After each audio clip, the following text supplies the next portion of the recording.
मित्रों, उत्पन्न एकादशी पहली एकादशी मानी जाती है। जब राक्षसों का आतंक देवताओं को भयभीत कर देता है, तब प्रकट होती है व्रत की देवी, पापों से मुक्ति देने वाली एकादशी माता। देवी एकादशी की उत्पत्ति के कारण ये तिथि और भी अधिक विशेष हो जाती है।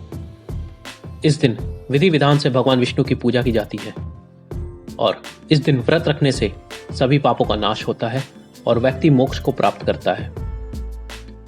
ये व्रत बहुत अधिक विशेष माना जाता है, इसलिए इसे नियमानुसार ही करना चाहिए। ऐसे में आइए जानते हैं कि क्या है इस दिन की खासियत और कौन सी गलतियां हमें नहीं करनी चाहिए, और साथ ही साथ ऐसे कौन से काम हैं जिन्हें करके हम इस व्रत का संपूर्ण फल और लाभ पा सकते हैं, जिससे हमारे और हमारे परिवार के जीवन में खुशियां और प्रगति आए। इस व्रत के सारे नियम अच्छे से जानने के लिए इस वीडियो को अंत तक जरूर देखें, ताकि आपसे कोई भूल चूक गलती ना हो और आप इसके फल से वंचित ना रह जाएं। तो मित्रों, चलिए शुरू करते हैं एकादशी माता की कथा के साथ। आज हम जानेंगे उस पहली एकादशी की कथा जिसे कहते हैं उत्पन्ना एकादशी। सतयुग में मुर नामक एक महाबली दैत्य था, जो अपने बल से इंद्र, वरुण, अग्नि सभी देवताओं को पराजित कर चुका था। उसकी शक्ति ऐसी थी कि देवता भी भयभीत होकर भाग खड़े हुए। वह देवताओं के लोक में विनाश मचाने लगा, यहां तक कि स्वर्ग भी खाली हो गया। तब सभी देवता एक साथ क्षीर सागर पहुंचे। वहां भगवान विष्णु योग निद्रा में विराजमान थे। देवताओं ने कहा, प्रभु, मुर दैत्य ने हमें स्वर्ग से भगा दिया है, आप हमारी रक्षा करें। भगवान विष्णु गरुड़ पर सवार हुए और देवताओं के साथ मुर दैत्य पर टूट पड़े। युद्ध भयंकर था। सुदर्शन चक्र से दैत्य की सेनाएं नष्ट हो गई, किंतु मुर अत्यंत बलवान राक्षस था। वह बार बार उठकर युद्ध करता था। लंबे युद्ध से थककर भगवान विष्णु बद्रिकाश्रम की एक गुफा में विश्राम करने लगे। मुर दैत्य ने देखा कि अब विष्णु भगवान सो गए हैं। वह छल पूर्वक गुफा में घुस गया और भगवान विष्णु को सोते देख वह उन पर वार करने ही वाला था कि उसी पल भगवान विष्णु के शरीर के भीतर से एक अत्यंत तेजस्वी, शस्त्रधारी और सुंदर देवी प्रकट हुई। वह बिजली की तरह चमकी और उनकी आंखों में क्रोध की ज्वाला थी। यह देवी भगवान विष्णु की ही योग शक्ति का साक्षात रूप थी। देवी ने क्रोधित होकर मुर को ललकारा। इसके बाद दोनों के बीच एक जोरदार युद्ध हुआ। देवी की शक्ति इतनी प्रचंड थी कि मुर राक्षस टिक न पाया। उन्होंने अपनी शक्ति से मुर का सिर धड़ से अलग कर दिया। जब भगवान विष्णु अपनी योग निद्रा से जागे तो उन्होंने देखा कि एक सुंदर देवी उनके सामने खड़ी है और मुर का मृत शरीर जमीन पर पड़ा हुआ है।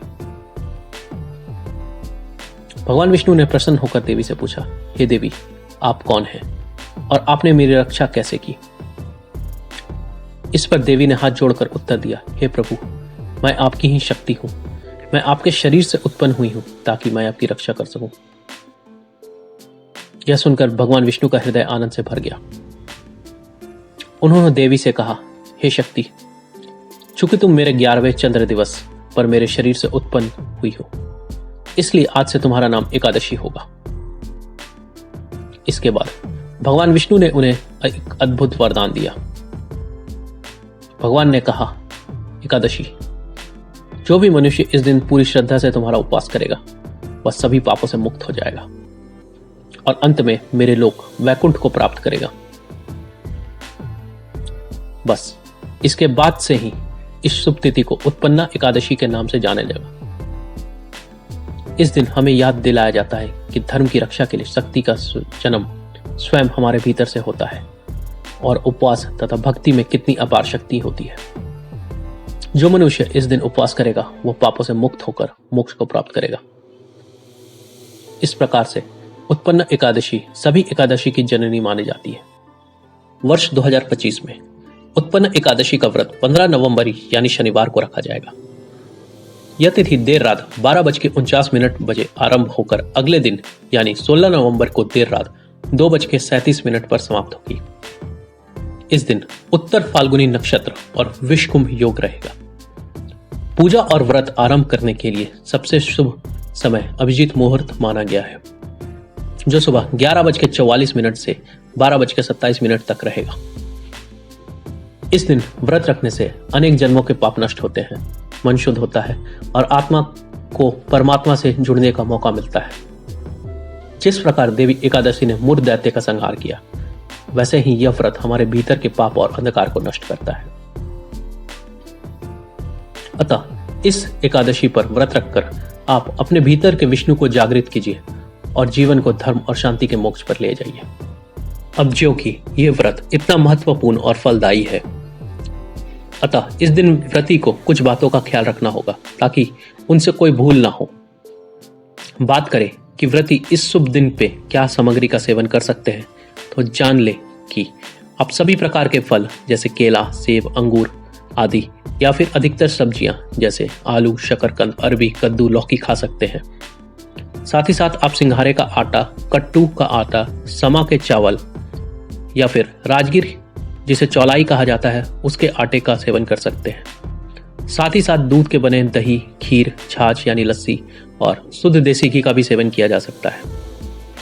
बादाम, काजू, किशमिश, अखरोट, मखाना और मूंगफली का सेवन कर सकते हैं। साथ ही साथ मिश्री, गुड़ यानी सादी चीनी का उपयोग कर सकते हैं। इसके अलावा नमक में सिर्फ आप सेंधा नमक का उपयोग करें। तो आइए दोस्तों, अब जानते हैं कि इस दिन व्रती को क्या क्या खाद्य पदार्थों से परहेज करना चाहिए। इस दिन व्रती को सभी प्रकार के अनाज जैसे गेहूं, चावल, दाल, मक्का, सूजी, बेसन, मैदा या फिर ओट्स, इन सभी से परहेज करना चाहिए। साथ ही साथ कुछ मसाले जैसे हल्दी, मेथी दाना, हींग, राई या सामान्य आयोडीन वाला नमक को भी परहेज करें। व्रती यह याद रखें कि व्रत केवल भोजन का नहीं बल्कि संयम का भी है। एकादशी के दिन शारीरिक और मानसिक रूप से ब्रह्मचर्य का पालन करें। साथ ही साथ किसी की निंदा या बुराई नहीं करें और क्रोध से बचें। एकादशी के दिन सूर्योदय से लेकर अगले दिन द्वादशी सूर्योदय तक जागकर भगवान विष्णु का भजन करें, कीर्तन और स्मरण करें। साथ ही साथ दिन में न सोएं और अंत में अपने सामर्थ्य के अनुसार दान करें। यह इस दिन को बहुत ही फलदायी बनाएगा।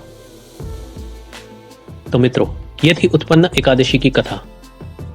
साथ ही साथ हमने यह भी बताया कि आपको इस दिन क्या करना है और किन सामग्री का सेवन करना चाहिए अथवा किन सामग्री का सेवन से परहेज करना चाहिए। आशा है आपको यह वीडियो में दी गई जानकारी पसंद आई हो। एक बार कमेंट्स में जय एकादशी माता जरूर लिखें और इस वीडियो को लाइक अवश्य करें। धन्यवाद।